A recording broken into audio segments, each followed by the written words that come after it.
Music videos don't do what music videos once did. People don't watch them like they used to. So as this era comes to a close, we want to be the definitive record keeping of it. So a future generation could say, what were the great ones?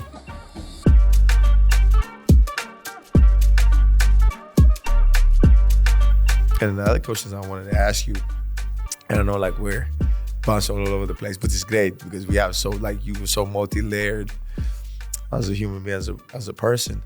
How do you measure success? You know?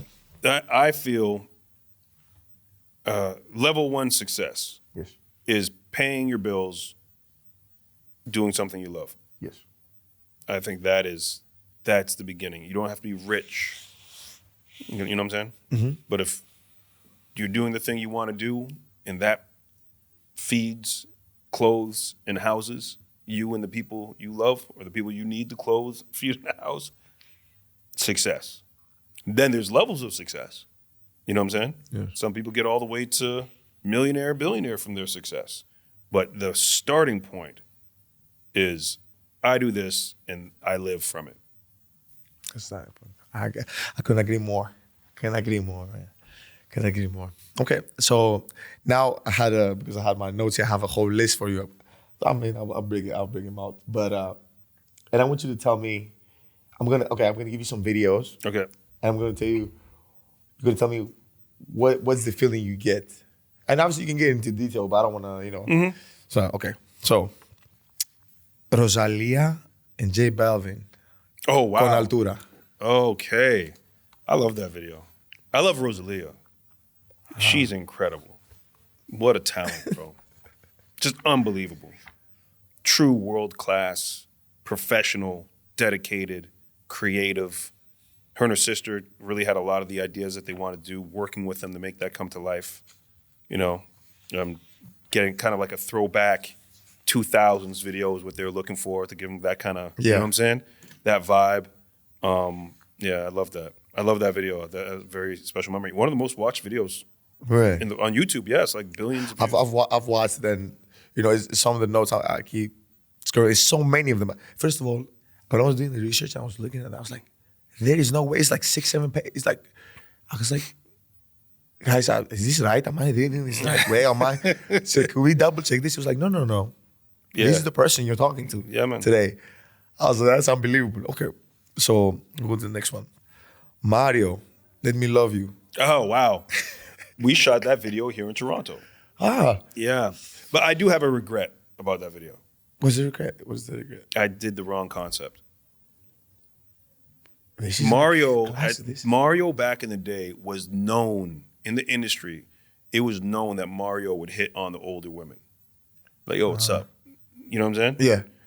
I should have done that. Imagine that video, but it's Mario singing that to like some 25-year-old, 30-year-old beautiful woman, like, and he's a kid. And he's like, yo, bro, you know that would have been, it's to this day that hurts me. And, oh my God, that would have been so fire, bro. That would have been a better video. Okay, I believe so too. Sean Paul with Sasha, I'm Still in Love with You. Another one we shot in Toronto. I shot brought a lot of videos back. Like the commercial was saying, bro, like, it was one thing for me to be from here, working in the game, doing it, but I would bring videos back because we shoot movies and commercials out here all the time, right? So movies, TV shows, all that stuff happens out here. There's experienced crews out here. So it's not just me bringing them for the fuck of it. We could stretch the money out. We can make more things happen out here.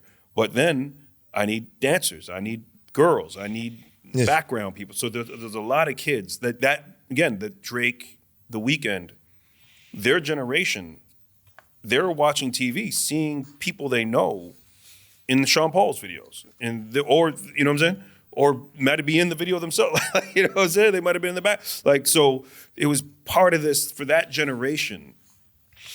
It was like this could happen. It wasn't. Kids don't understand. When I was growing up, it couldn't happen. There's this kind of like it's impossible. We're Canada, Toronto, hip hop. Just none of it seemed. It was like people had dreams, but it wasn't gonna, you know what I'm saying? Yes. It never felt like it could happen. And suddenly there's a guy from here like doing it, right? I'm the guy. And then your friends are on TV. Your friends are on tour. Your friends are, you know what I'm saying? So for that generation of kid, that generation, it opened up. It felt real. It felt like something that could really happen for them. So that video, when I think about Shot It Out here in Toronto, it was a fun one, man. It was a fun one. You see my, you know what I'm saying? My style. We had done a lot of stuff with Sean Paul. It was getting to be like a different moment out here. Yeah, I'm taking you back. I'm taking you back, and then I'll bring you again towards forward. Okay, Ice Cube, You Can Do It. Oh wow. Well, here you go. That video, actually, there's another director who had to do a bunch of pickup days because I fucked it up. I didn't. See, there's a logistics to this. Yeah. What will happen sometimes in production companies, you're like, okay, here's my idea. I want to do this, I want to do that. And then I'm going to shoot over here, and then I'm going to shoot over there, I'm going to shoot over there.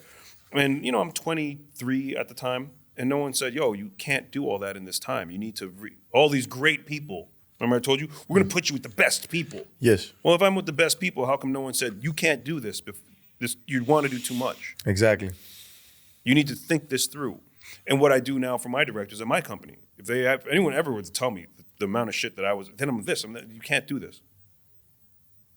It's too much stuff to do, and you're not going to get it done. You're not going to get it done. So there's the next part that we spoke about. You go when you learn the craft. Right? You learn the game of basketball. Yes. And then there comes a point where you know the game well enough that you can now begin to put your mind onto other. In fact, you're not as motivated to learn about basketball anymore because you've learned so much about it. Yes. Well, guess what now? There's a whole bunch of other shit around the game. Right? For me, there's the art, the craft of what we're doing. Then there's the equipment. Yes. What do these lights do? What does this equipment do? And then there's the logistics. Well, if I put this here, and what do I shoot there, and what do I have enough time for? And it takes this much time to move the camera over here. You know what I'm saying? If we're going to move over there, and if we put the trucks there, and begin to think about how the whole thing begins to move. Yes. Feel me? That's right. And then there's the thinking, then even beyond that, how do you talk to your crew? How are you relating with people? Yes. You know what I'm saying? Are you making it fun? Is it fun to work with you? Yes. You know what I'm saying? But is it at the same time, is it fun with purpose? Yeah, you're bringing the best out of them. Yeah, basically. Right. Yeah. And we should be having a good time. There's all these things. So at that point, I was so focused on the craft and the art and what I wanted things to look like, I wasn't working on the level of, okay, but how do I make this work within the parameters of my day? Yes. You know what I'm saying? And I don't know how that relates on the basketball side of things. No, it does relate. Basically, it's like being a teammate. How do you get your teammates motivated? You know, even like, and this relates more to the guys who are like superstars in their team. Like, how do you get the best out of your guys? You know, some guys are vocal. Some guys lead by example. Some guys just go out there and leave it all out there and then expect you to follow. Or some other guys, you know, do other stuff outside of basketball, like dinners, bring everybody together, just create a camaraderie, as we say, and just that it relates to the court. And you can see it. You can see when teams are teams. You can tell. You can tell. Man, it's a great analogy. I love it. Okay, Drake started from the bottom. Started from the bottom. I mean, that one we shot over a few days. He and Oliver and Future really wanted to that was a lot of their brand. We wanted this, you know, get out of the car, and then it's snowing, and then they had all this stuff that they wanted to do. Another Toronto video. Toronto as well, huh? And of course we shot that one here. Lots of hometown love. That was a time, when I think about that video, that was a time when people were like, yeah, but does he really rep Toronto? And then the opening shot is like the screen opens and it's a Toronto rec center and the kids are playing soccer and you know what I'm saying? And then we shoot a scene in Shoppers Drug Mart, which is so Canadian. shooting a music video in Shoppers Drug Mart, no one could ever breathe a word of Drake not being Toronto enough again. After that video, that was it. That was end of the conversation. Okay. Let me take you to Rihanna, Pon De Replay. You're picking all the Toronto joints just by. Hey, I don't know. You don't know, but I'm picking. Another Rihanna Pon De Replay. We shot that here. Man, you've brought everybody here. That's amazing. Sorry, I don't want to interrupt you, but you know, me and my brothers, we kind of do the same. Like we're just trying to bring everybody to Greece, explain, like, you know, because it's like a heaven. I'm telling you, like nobody knows about it. We're trying to bring everybody there, even training camps, even just to spend their vacation, just to see like what Greece have to offer, from the Mediterranean food to sightseeing. You can literally be walking and see the Acropolis on your right side. So it's one of those things. But please. Yeah, I mean, that's exactly it. I was bringing people back here all the time. So, okay, so one of the things that's funny, there's a guy in that video, Riddler, right? Okay. Who's one of the kids dancing, like you're saying, all these kids that had dancing in all the videos. Yes. In the work video, there's a part where Rihanna dances over and starts dancing with some guy, right? That's Riddler. Same guy. All those years later, we didn't plan that. That's not a shot. She saw him dancing and she went and wanted to dance with him. Yeah. Yeah, that's Riddler. So all those years later, you know what I'm saying? That's crazy. Dance. You guys got a little bit of yeah. So you know. Okay. Kendrick Lamar. King Kunta. That was good. We shot that in Compton, clearly. How was the vibe? That's what I think about the most when I think about that video. So Compton, during the day, we're shooting the video. It's like a love fest, right? Everyone's out there. The swap meets about to get torn down. Everyone's vibing, having a good time. Mm-hmm. The moment the sun went down, the cops are like, okay. That's it. You're done. The moment the sun went down, everything changed. Like, okay, that's it. You got your shot? Okay. We're out. That shot of him up on the Compton swap meet, dancing in front of the thing, we got like 2 takes, and they're like, that's it. Just getting real out here, kids. You're done. You're done. Man, you're really being in the game. You just really, and it's the artistic side as well, and give out there who is the artist and something to correlate with the artist. Okay, so Rosalia, that was it. La Fama. Yeah, that was fun too, man. It was it was inspired by From Dusk Till Dawn. Okay. You know, they just got these crazy ideas. She has these amazing creatives, right? And that's part of what it is. The team coming together. She wanted to do this thing. We needed to do it somewhere. That venue is actually a venue that it's like they do weddings and stuff. It's not a fancy. Okay. But that big light thing behind them, they had done like this light thing. So building a stage around the things they had, working with what was there, turning it into this thing, right? And just all that stuff. Right? But it's very simple, because also we didn't have weekend for long. They're like, all right, he got to go. You know what I'm saying? He has to get out of here. But yeah, he stuck around a long time. He really loves filmmaking. I really saw it then. You know what I'm saying? All his videos are like movies, man. All of them. And he loves the process. He loves the art. There's a truly pure artist. So he gave us a lot more time than what they said we were going to get. Oh, that's good. That's good. That means like he really wants to give his fans and people who support him the best that he can give. Okay, T.I. Featuring Iggy Azalea, No Mediocre. We shot that in Brazil. Mm-hmm. So how many days you take to? We shot like 2 days, but we shot that we were actually in one of the favelas. That was what was really wild about that. We were in a favela. It's hard. That favela that he's in, that's a real favela. That's great. I love my choices. I love my choices of videos. And then I want to end with the Life is Good with Drake and Future. Another one. That one, Drake. That was Drake's concept, and he wrote me into it. So when I'm in the end, when it was cut, I was in the treatment when they sent it to us. You know what I'm saying? But how'd you feel about that? I loved it. It was fun. It's fun. That was a fun video to make. Drake is really a great creative, has great ideas, and again wants to make something. Like, he doesn't care about the deadlines and the rules and the, you know what I'm saying? Yes. The way other people do. Like, you got this many days and it has to be done by this time. You don't care about it. It has to be right. And you can see when that clicked for him, that I got to be right over the deadline and all the rules. Once he wiped the rules away, yes, and then we started getting real classics out of him. Real classics. And then, Coach, on top of the social videos and talk about videos, do you think can a video make a song a hit? I think it can push it. Back in the day when it was on TV, it definitely, if the song was right there, if it just needed a little push, you know what I'm saying? Yes. Yeah, and the video could do it. Like, Give Me the Light is a great example. Remember Give Me the Light, Sean Paul. Sean Paul. Yeah. Sean Paul, Give Me the Light. Give me the light. Just give me the light. Exactly. Yeah. So when that song came out, it was a hit on New York radio, right? They played it, people listened to it, but no one was like putting Sean Paul on records. And no, he wasn't on pop radio. It was just a New York City, West Indian market, reggae, big reggae song. Then they came to me and we took the time and we made this video. But I gave, instead of doing like reggae people on the beach, we made a hip hop video, sets and lights and dancing. And so now it became understandable for the American audience. The visual language was a language they understood. But the song was dope and the dancing was fun and it was kind of electric. And then when that went on TV, hit.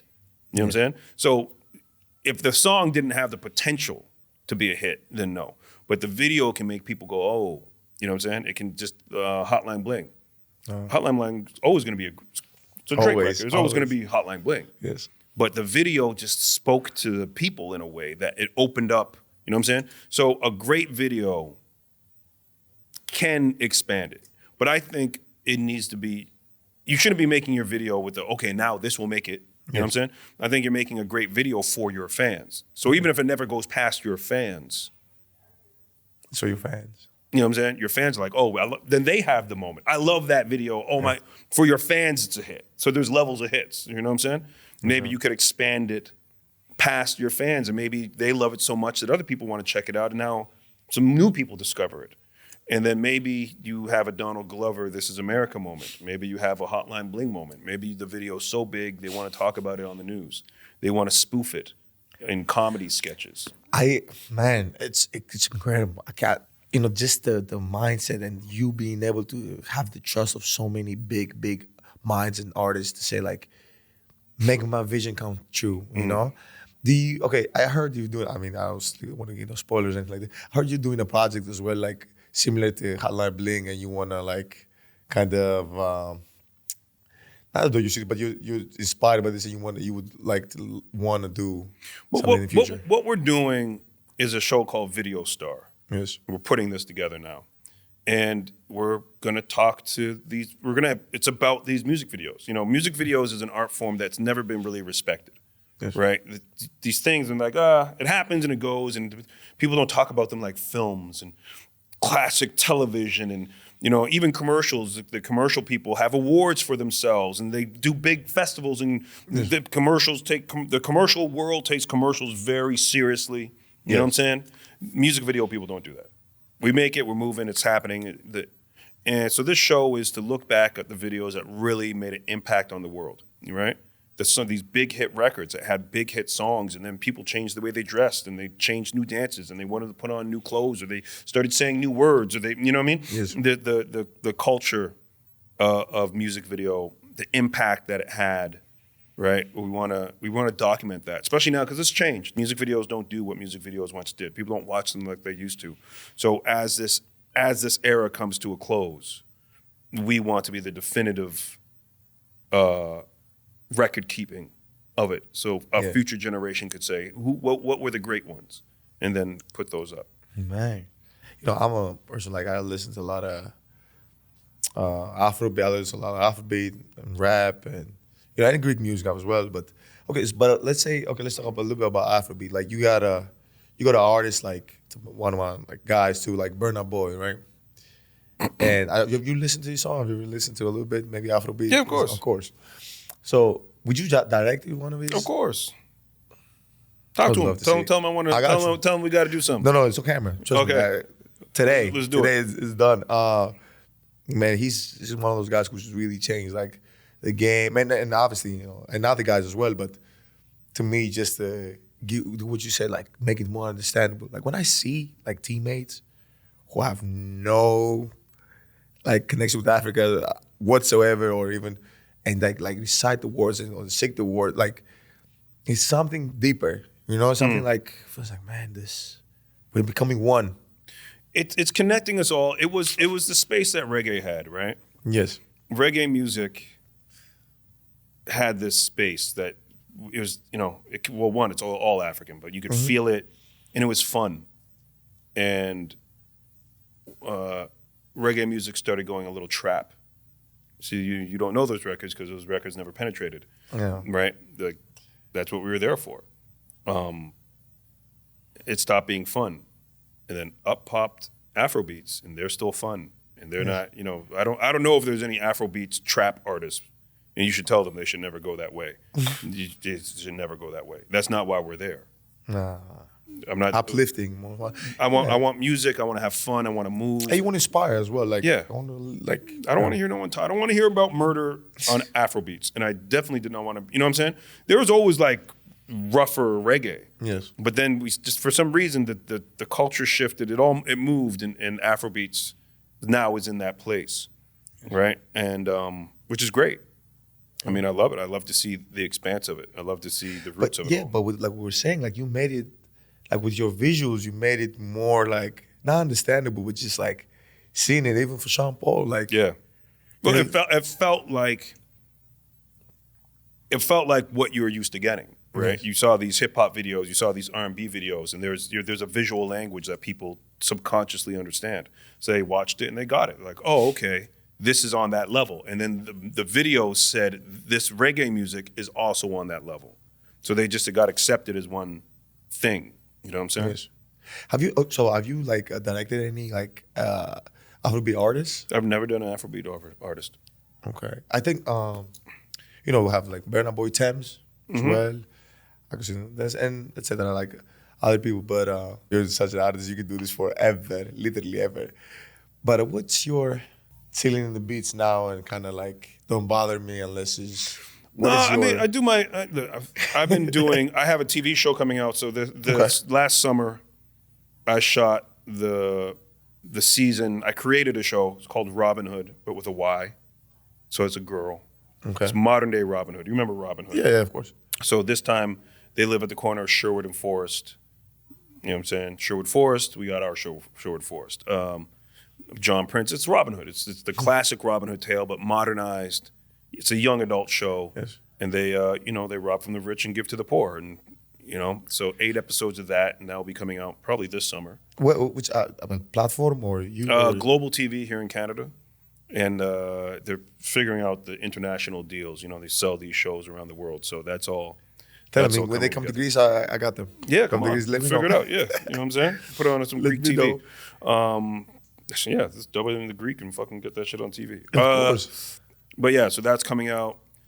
And, just working, bro. Shooting some. I've been shooting a lot of television lately. It's been a lot of, shooting episodes of TV, my TV show. Yes. That's been keeping me pretty busy. Hey, sorry to interrupt. Thanasis Antetokounmpo here, and you can stay up to date with all your Antetokounbros shop needs by following us at Antetokounbros. See all our products, lines, drops, and limited time gear coming your way at Antetokounbros.shop. We're all bros. Thank you. Back to Thanalysis. Man, you're a busy man. You have your family. But okay, so I have a section that I have some notes. I put down some notes, and I have like some facts, right? And you're not supposed to know them. Okay. But I want you to tell me if it's that crazy to you. Okay, before you talked about comics, right? Did you know like in the early, like I think like they say 90s, like Michael Jackson tried to buy like Marvel Comics. Wow. So and the reason why he did that, because he was trying to play Spider-Man. Right, of course. He self-produced movie. Of course. He always wanted to do all that. I mean, I think he wanted to be the Joker at one point, or the Prince wanted to be the Joker. Like those guys wanted to be actors, yeah. What do you think about that? That would have been incredible. I don't know if Michael Jackson could ever be Spider-Man, but you know what I'm saying? But him owning Marvel Comics would have been amazing. Yeah, I was thinking about it. I was like, man, it's so, like, you get to a certain point that you just, like, whatever you want to achieve, whatever you want to do, you just like, okay, I work hard for it. Let me see if I can do this. Okay, so did you know, right, that if you, like, inhale a pea, like a small, like, it's possible, like, you could, like, sprout and grow in your lungs. A bee? A pea, like P-E-A. A pea? Yeah, a pea. I'm sorry, my accent. Right, really? Yes. I did not know that. It's crazy because I always give facts like this. I can only imagine. I was like, how would you, okay, so if you inhale that, you basically You should be able to call. I mean, you're gonna choke. So why in your lungs and not your stomach? Please, now you guys from the internet, they fact check everything. Please let us know. I would love to know more about that. Maybe there's different pathways when you're breathing, when you're eating. Must be some kind of, you know what I'm saying? Okay. Must be some kind of physical. Yes. My inhaling it, not eating it, inhaling. Yeah, inhaling. So maybe, but okay. So did you know that most of the dust you see at your house, stuff like that, it's like our dead skin? Yeah. You know that? One. Yeah. That makes sense. Crazy? Yeah. Just us being around and doing all these things. Like you're like, okay, I'm cleaning dust. Like you clean your house or you clean your room. You're like, okay, this is that's dust, you. That's you. That's you. That's crazy. Okay, so now I have the last one for you, right? And I want to see what you think about this quote. So they say Bob Marley's last words to his son was like, "Money can't buy you life." That makes sense. What do you think about that, man? I mean, yeah, that sounds like a Bob Marley thing to say. You ever see the clip where the man says, "Are you rich?" And this man's interviewing him. You ever seen this clip? I think I've seen what he's and he what goes, do you mean? What do you mean rich? Yes. Like, do you have a car? And he's, that's not rich. Yes. My riches is life eternal. That's how we gotta live, I mean, of course, we all work hard every day. We gotta take care of our families, but just having life, just being happy, just being positive, to people around you. Yeah, it's great. Okay, so now, what's your most unusual talent? Like somebody like people would never know. I'm a numerologist. What is that? I'm a numerologist. So can you explain that to me? I don't know what that is. Okay, so the numbers are sacred. The things we take for granted, all these things, right? So the people that figured out numbers gave them spiritual values beyond just the material value. But what we've done as society has said, "Oh, did you figure out numbers? Did you figure out zero? You're really smart. Oh, spiritual things, obviously that's the stupid part of you.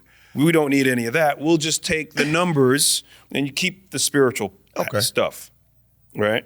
I think it's kind of arrogant to say to the man who figured out numbers, there's a whole set of your belief system that I don't, fuck that. Yes. You know what I'm saying? Okay. Same with these planets, the astrology, the way people, they're not just, the people who figured out the movements of the planets are the same ones who said there's a spiritual, it was later that we said, oh, no. The movements of the planets are completely separate from your spiritual thing. Okay. It was one and the same. Okay? So these are sacred things. Think of all the things you can do with numbers. That's true. You feel what I'm saying? So let's do. So with numerology, there's things I can know about your name, things I can know about your business, how employees get along, how everything comes together. From your birthday, I can tell you your life path, like the driving force in your life, and I can tell you the year, like what each year has in store for you. You want to do a little? Okay, let's go. Let's do this. We're gonna do a little science. We're gonna do a little science experiment. Okay. Okay. We'll see. I'm just gonna take your birthday. Okay. And I'll tell you what the numbers say about where you are in your life and where things are going, where things have been. I hope. And let's see if this lands. Hey, don't. So you got to give me something good. Let's see. So I need your birth month and your birthday. Birth month, like the 7th? What do you mean, like July? What month were you born? 7th. 7. Okay. 7 and the day? 18th. 18th. Year, you don't need the year. Just no. So here's the formula. The birth month plus the birthday. So 18 is 9. Okay. Okay. Now here's the thing about 9. 9 is God's number. I personally feel that 9 is an elevated man. Anyways, 9 is a sacred number. Yes. And so humanity, altruism, God. I see 9 as the number 1. 1 is man. 0, some numerologists don't regard 0. They think it's not a thing. I think 0 is God. The 0, the universe. Yes. You put 0 in front of a number. Still not, yeah. Put 0 after a number. You understand? The power of God. So 9 is actually a man with God on its head. It's sacred. And the magic of 9 is that any number that you add to 9 will just come back as it is, right? So 7 plus 9 is 16. 16. 1 plus 6 is 7. Hey, you. 3 plus 9 is 12. Yeah. 1 plus 2 is 3. You know what I'm saying? Yes. So anything you add, anytime you have a 9 in numerology, and I'm going to, so you're born on 7/18, well, 18 is 9, so 7, I can just go, I don't even need to do the math, it's just 7. Yes. Okay, so 7, hold on to that. Then the current year is 2023, Yes. right? 2 plus 2 plus 3, 7 again, okay? All right? Plus 1, now we add the 1. The 1, you are the 1. You are the 1. Yes. Saying in all. So why we add the 1 is because the way we're born, when you're born, they're like, oh, how old is he? Oh, he's 3 months. Oh, he's 5 months. He's 13 months. Yes. But that would mean things are starting on a 0. And in numerology, things don't start on 0. Things start on 1. So we have to add the 1. But I say, you are the 1. You are the 1. So 1, you, plus 7, the year, plus 7, right? 7, 14, 15. Yeah. Okay, 15. 1 plus 5 is 6. Yes. That means this year you're in a 6 cycle. All year you're in a 6. So there's 9 cycles. There's 9 numbers. Each one of these numbers represents a year or an energy, right? So last year was a year of, when you were in your 5 cycle last year was a year of rapid growth. A lot of things happened for you last year? 100%. 100%. Right. And the year before that was hard? It was hard, but it was hard. It was hard. With COVID and everything, it was definitely hard. Right. But just even for you, the year before that was you were tested and Yes. just was a lot going on. It wasn't as exciting. 2020. Yes, yeah, and even though I try to get everything, approach everything very exciting, it was hard. Because 4 is called is your year of being tested. Okay. Okay, so last year things were going great. Things were really expanding, right? So that was Yes. 2022. 2021, things were kind of hard, a little frustrating, just couldn't get things going, right? Yes. 2020, did something happen in 2020 that was kind of something you've been working on for a little while and it finally looked like it was coming together? Yeah, I mean, it was just first of all, me coming to, that's crazy, me just getting the opportunity to play with my brother in 1920, that's when I came to. 2020 is when you came to America. Not come to America, I but when with my brother and everything, it was the year, I was like, okay. And then, the COVID happened as well, but we were still But you signed, that's when you signed. And that's 1920, yeah. 2020. Interesting how that all seems to be coming yes. together. So in the 6th cycle, you got to imagine like it's a tree that grows, Yes. right? So the 6th cycle, that last year, that year of rapid growth was the stem of the tree growing. This year, the stem grows and you get some branches. This year, it's the beginning of fruit. The fruit is just beginning to bud, right? Remember, if you see an apple tree, you get those little things, that's you this year. That's what's happening this year. So things are still growing. They're still coming together. It's not as active. It's not as oh my God, like last year, it was just moving, right? It's not as big, but that's because now the fruit is beginning to grow. And next year, so this year you have decisions to make. You're beginning to see things come together. Yes. Next year, 2024, you'll be in a 7. So the way I describe that, say it's an apple tree, like a red apple tree. Next year, you'll have green apples. Can't quite. There'll be 1 or 2 red ones, but you know what I'm saying? For the most part, things are just kind of growing, coming together. You'll be in your head a lot next year, and you should go with that. You should accept that and be in your head and contemplate. It's been about 7 years. It's been about 6 years. If you really track it back, it's been 6 years to get to this point, right? Sure. So your 7 cycle will be next year, right? 2025 will be your 8 cycle.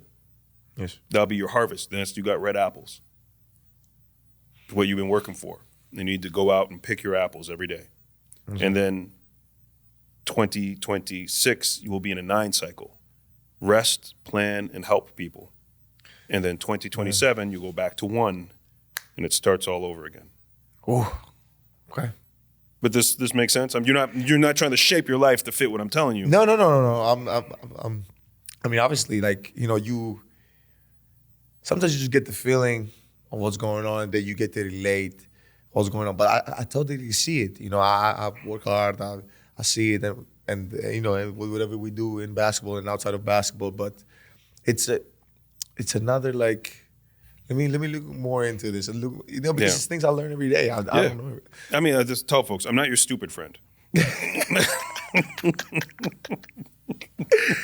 know what I'm saying? I love it. And one of the main reasons I started the podcast was like to learn through the podcast and through my guests and the culture and everything. And that was a little bit in my essence as well, because of me being humble. What do you mean being humble? Because sometimes, you know, people miscommunicate what humble is. You know, they kind of think like it's what you wear, who you go around with, is what you drive. Like, no, it's not actually that. Being humble is like how you accept things people tell you. Like, being humble is saying like, I don't know, like teach me, like, okay, I want to hear this more of this and more and learn. You know, not acting like, oh, I know everything. There's nothing to learn. There's nothing to go about here. Yeah. Like, you know? So I love it. Let me ask you the next question. Is there any like life lessons that you wish you knew earlier? Well, I said it earlier, but that's the one you said. Let me just say it. I'll say it again so it goes with the question. Meditation. If I could get in a time machine and go back to myself, say high school, meditate. I would not tell myself about investing. I wouldn't tell myself about to look out for this girl or trying. I wouldn't do any of that. Meditate. I wouldn't kill Hitler. I would go and meditate. Like, before I even leave with that, like, what do you find your inspiration, man? I don't know. Here's what I think you should follow your compulsion. Whatever you're compelled to do. Yes. And I'm compelled to direct and write and create. This is what I'm compelled to do. You feel what I'm saying? Yes. And that's what works for me. I think it might work for everyone else, but that is really the root of it all. What are you compelled to do? What do you want to do? And you should do that. Yes. You know what I'm saying? 100%. Man, well, okay, we're getting towards the end of the show. I always leave like the audience and the listener, whoever's watching, like with either a quote or like a story, like something that's as a motivation to, you know, what keeps you going every day, and where do you find like the strength to be like, okay, like even if you're having a bad day, just keep going, you know?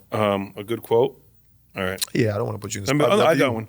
My favorite quote is from Machiavelli. I'll read it to be. So I'm really getting it. You know Machiavelli, the writer of The Prince? Yes. Okay. He says, the best fortress which a prince can possess is the affection of his people.